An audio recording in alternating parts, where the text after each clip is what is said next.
The Lokar Car Show welcomes you to Seal Beach, California, where the dogs are huge, the boutiques are bodacious, and Main Street has been turned into a concourse of quality cars. This is definitely not going to be just another day at the beach. Stay tuned.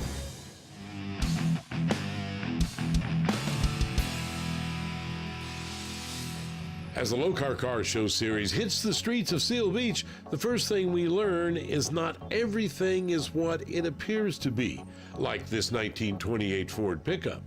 What do you have under the hood? Okay.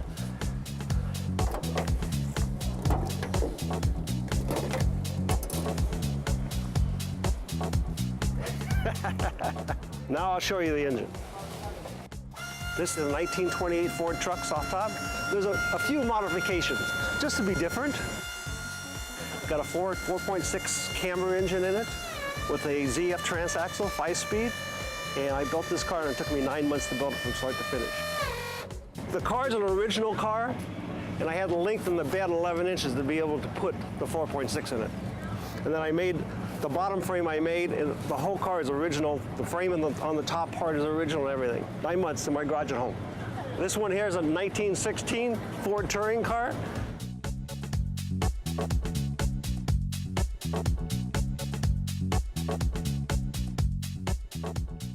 I built this because my wife wanted something that held 4 people. This is a nice car, it runs good. It's got a Mustang V6 in it, 305 horsepower behind a 6-speed automatic. Very nice. The wheels on this car are made out of solid billet. It's one piece carved out, which is a little unusual, but have something different.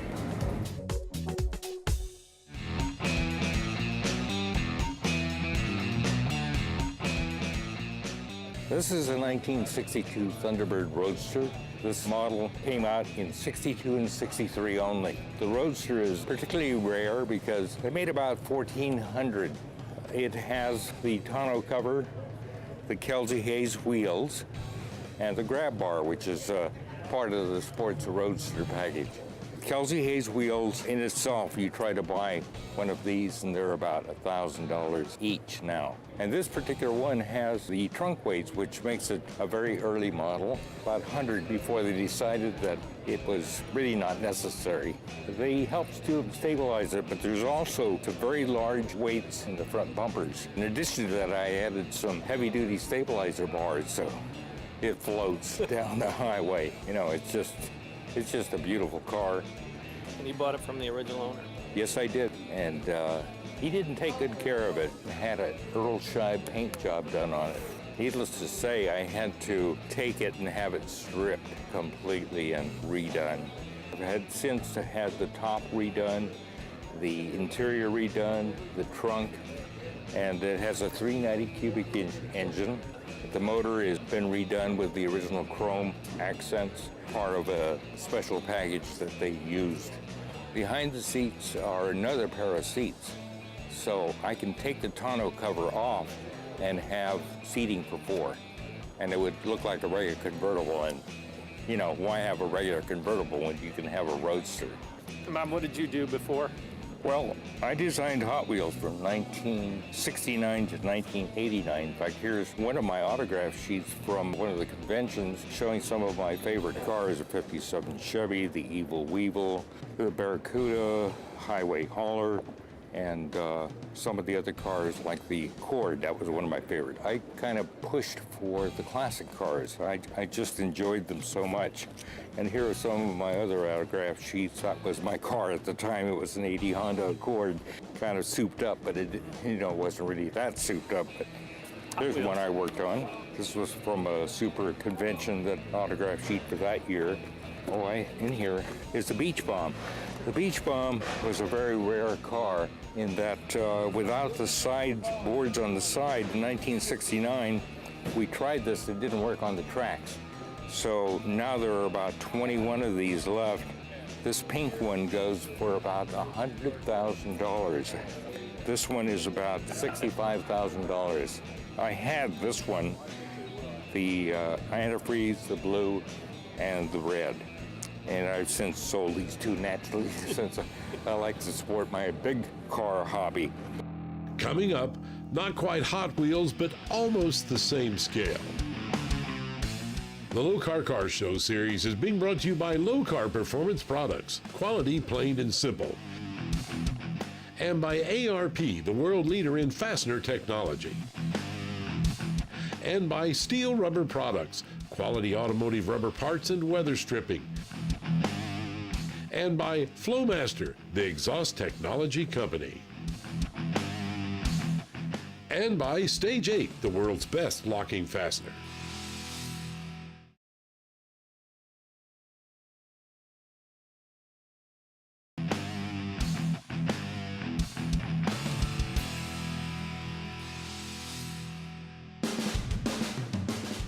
Welcome back to the Lokar Car Show coverage of the Seal Beach Classic. 1958 Nash Metropolitan. Everything was produced in England but assembled here in the US. So you see England on a lot of stuff. The car was popular for 10 years. So when you see the Metro that's one solid color, it's from the original first 5 years. So then when you see the two-tone, that moved up probably 56, 57 all the way to 1960. And then a lot of people said it's too small of a car, and that's where the Nash Rambler came out. I've put 6 people in here, believe it or not, just to try it. We drove around town. Back in the 50s, this got and still does 40 miles per gallon. This engine, I've been told, is Nash motors, and you could have it as a tractor motor in England. So not the fastest car, but it gets a lot of character. I've had some people say it looks like a toaster. My daughter, it's her car, and she's 9 years old, and right away she nicknamed it Gidget. And Gidget's important when I finish the story for you. Doing a little bit of history on the car, we found out a lady named Barbara Avedon used to own it, and she is the producer-writer for the TV show Gidget, Mr. Magoo, Father Knows Best, Bewitched, and Cagney and Lacey. So it was ironic that we called her Gidget when that was who owned the car. So the car was in Hollywood, and in 1984, and I don't want to tell you this, but I guess I'm gonna, she was stolen. And I'm the 4th owner from when it was stolen. It had a for sale sign in North Hollywood, and Barbara Avedon, the police report all showed this. So long story short, my neighbor who worked for the police department told me all the history of who owned it and that it was stolen. He goes, we need to take it and repossess it, and I about cried. But after going through the courts and to a judge and the CHP, the car officially belongs to us. After I got it here and thought it was gonna be taken away, I found out there were cars just like it here in California, so I don't know. I have some history with it, I guess. I have a 1966 Volkswagen SO44 Dormobile. This bus is obviously designed for camping. It actually sleeps 6 people inside, if you can believe that. It's very German 1960s, the sleeping arrangements inside.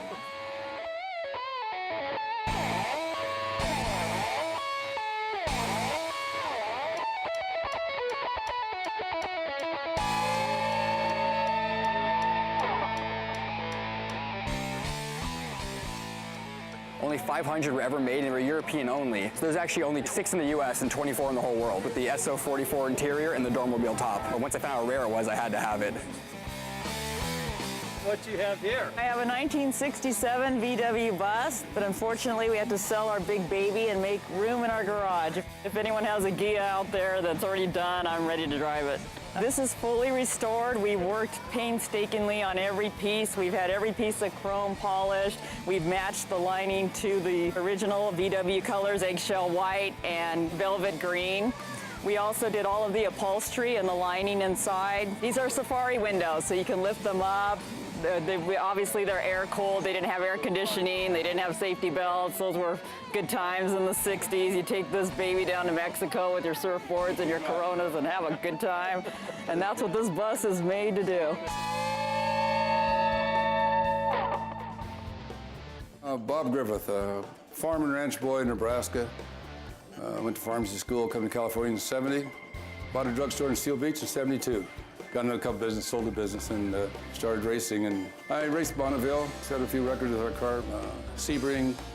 It's all sportsmen, all sportsmen. You know, you take a racing class, it's like a 2-day class in brain surgery. You find out so much you don't know, and I don't know much about racing. I do enjoy what I do. The car I have here is a twin-turbo Viper, 1,000 horsepower at the rear wheels. That's with no boost. Potentially about 2,000 horsepower. We've only been able to use about 1,500 of the horsepower. Don't have the traction. '69 Camaro. It's not a race car. It's a car I like. I like the color of it. It's like, who's your favorite child? You know, if a nice day like this, you want one of the convertibles. You're going racing.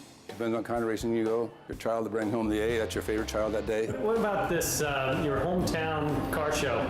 I was out of the country one year, opened up the paper and it showed Steele Beach Car Show. I mean, this is a really great car show. People work hard to get it this way. And like Tariq stepping in and taking over a component of the show and doing it as a sponsor.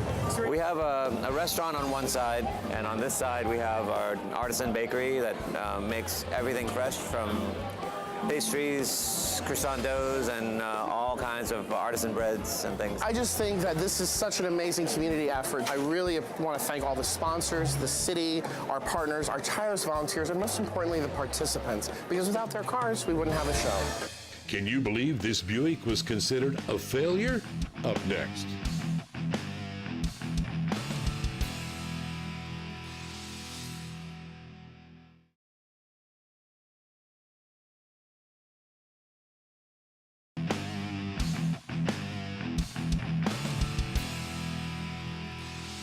Welcome back to the Lokar Car Show series. It's perfect Southern California weather for the Seal Beach Classic, which has drawn the attention of Detroit.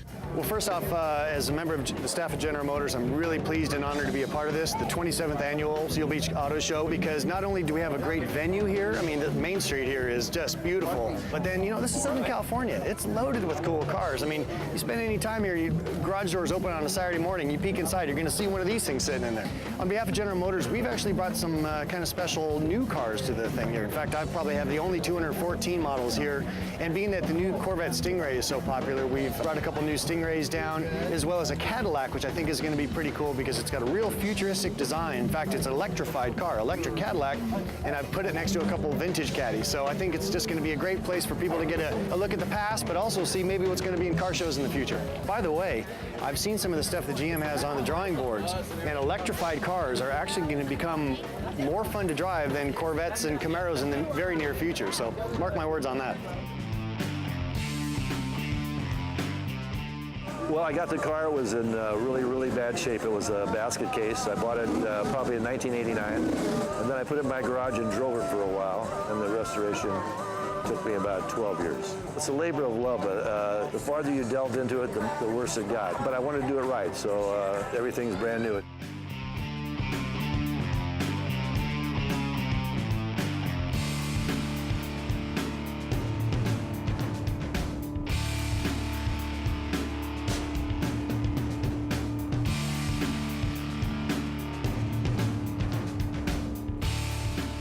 It's got about 500 miles on it since I finished it. I've only shown it about 3 times, and this is the first car show I've ever been to with it. In other words, just a local car show. I kind of wanted to show it first and kind of campaign it, and then once you campaign it, then drive it more. In other words, because it's going to start picking up dings and stuff, and then you really can't show it as much anymore, you know. But the only bad news about that is it's very difficult to keep the white wheel wells white and the top clean, you know. Both of them are difficult to keep clean. I just purchased a 53 Skylark, which I want to make them bookends, so I'm going to paint it the same as this car, same color, white top, white wheel wells, and I've had the car for about 6 months. It's already off the frame, it's powder coated, and we're starting right at the bottom again, you know. You got another one, so you're a slow learner. You might put it that way, yeah. Not too bright, but determined. I knew the truck because I had done a weather stripping article on it when I was baby blue F100. I've had it about 10 years, and I decided to do something way different. The original chassis had been modified, so I decided I didn't want that because tradition keeps changing. So I went to a company called Total Cost Involved Engineering, and they actually fabricated a complete replacement chassis for this vehicle. It does have a little trick I'm going to show you guys too. It's on air, so I can actually raise and lower the ride height of it, sitting still or going down the road. So you had these wheels made? Yeah, they're a one-off wheel, and I told them exactly what I wanted because I used to ride motorcycles, did motorcycle magazines, and they're a flat hoop, which they had to get from Brazil and specially cut the centers to build these wheels for me. And the other is I was lucky enough to get an engine and transmission package from Jack Roush, So this is a 2001 supercharged Lightning engine. She has catalytic converter on it, runs off of a computer. Another outfit built me a complete custom wiring harness, sent them 38 pounds of wire, and Street and Performance sent me back 8 pounds of wire with little tags on it. All I do is plug it in and start it up and ran perfect. Makes about 8 pounds of boost, 420 horsepower to the rear tires, so anytime that I really want it to take off and go, it's quite capable of going. And it has an AOD transmission, so it just keeps shifting gears, so it'll go faster than sheet metal wants to go. There's always a project that you want to do on it, so I'm thinking about doing a new gauge cluster for the center of the thing to complement what's going on with the engine, because I don't have boost gauge built in. I've got an under the dash one, and you occasionally peek at it and stuff like that, because I burned off 2 sets of tires playing with it when I first put it together, because it's obviously a little hot rod truck. And I drive it like a human being now, so it gets about 24 miles per gallon, believe it or not. When I talked about maybe change it, because you noticed it's all jammed out in gloss black. That meant if I didn't like the flat black, it'd be easy just to paint it gloss black and go forward. Well, my club members won't let me because they named it Black Bart, said you can never change this truck. As a matter of fact, I added the pin strapping because people kept saying to me, well, what color is it going to be when you finish it? So it's finished. But we're not finished. Not till we're reunited with this rare Porsche. Coming up.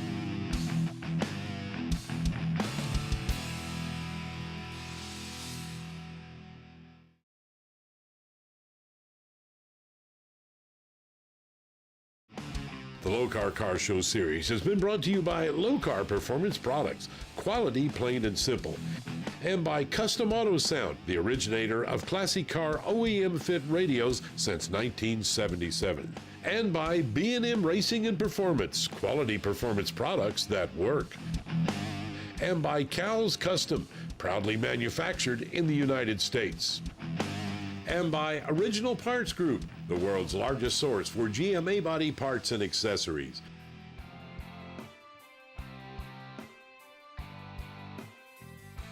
$1954. My parents bought it in Texas, brand new. Just recently started restoring it. When my wife and I first started dating, I saw this car in her dad's garage. What a fun project this will be. And lo and behold, here we are with it. A lot of elbow grease and wax and polish, paint and body work. But it's the original glass top. When my parents had it, they let the registration expire on it, the license plate. So we just recently had that back on because for years I tried to get the car registered under the old plates. The original engine was a 239. During the restoration process, we couldn't get the old engine back to life, so we have a 292 in there. If you grew up with this car, you probably have first dates, proms, some of those stories. No, I used to help my dad work on it and learned my first cuss words. He had his head under the steering wheel, broke the turn signal off, and that's the first time I ever heard him cuss. You're gonna be in the family forever? Yep. This has been a real good reunion. My daughter, my son-in-law, and my wife has seen the car for the first time in 50 years, and we're overjoyed.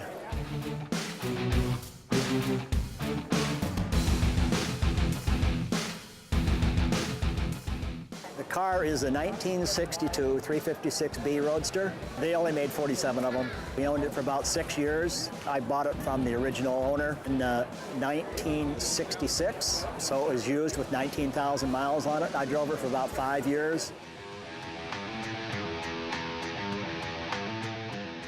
I got rid of it in 1968. At that time, I bought a new Camaro with an air conditioner. I had too many cars and not enough space, and I had a little daughter that required a little air conditioning because we were taking a big trip to Wyoming in July. And my wife said, "What about the Porsche?" I said, "No way." So anyhow, we sold this to a man in Manhattan Beach. Bill, who owns the car now, bought it from the gentleman in Manhattan Beach after 48 or 49 years. He's had it about a year and a half. It's a little different color now. When I had the car, as far as I was concerned, it was a vanilla color. It's now white, as you can see. But the car looks just exactly like when I got rid of it, except a little bit more chrome on the wheels. I sold it for $2,250, and it's worth about $300,000 now. But you got your air conditioner. You got that right, and I still have it.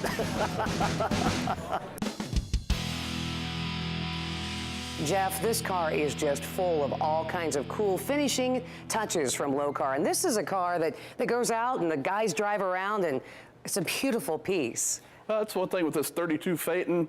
We took an opportunity with a beautifully restored car to show off what we can do with some of our products to just help the guys finish out what they're working on. We are very familiar with a lot of the things that Lokar does inside, but you got new headlight braids? It's an adjustable U-cut fit headlight braid specifically for the 32 grill shell and the 32 headlights. You know, and come inside, and of course we have the Lokar shifter, we have the emergency brake handle, everything has been put together. I mean, even our turn signals and everything on the steering wheel column over here too. Yeah, we feel like we've got a pretty complete product line to be able just to finish you out, you know, just a lot of the products that are hard to find, give you some styling cues. We can go get you a modern look. We can go to a complete nostalgia look like what we see here with our Lakester pedal, our nostalgia shifter, and some of the dash inserts, some of the polished and chrome goodies. Oh yeah, dash looks absolutely awesome. Everything so functional with Lokar, made in the USA, looks really good. You can find out about their complete product line from their new items all the way back to the tried and true.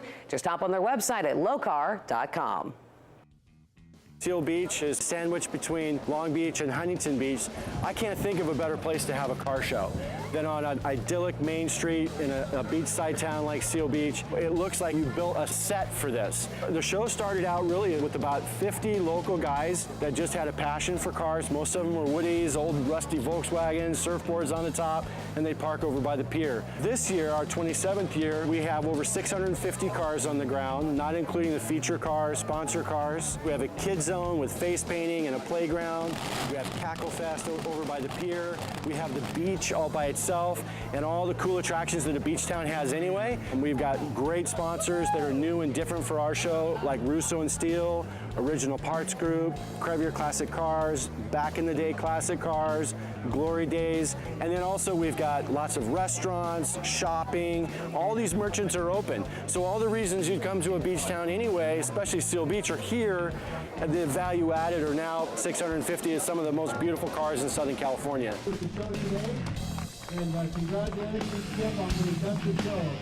That'll bring to a close another edition of the Lokar Car Show series. Join us next week when we'll have more palm trees, only these are in Florida.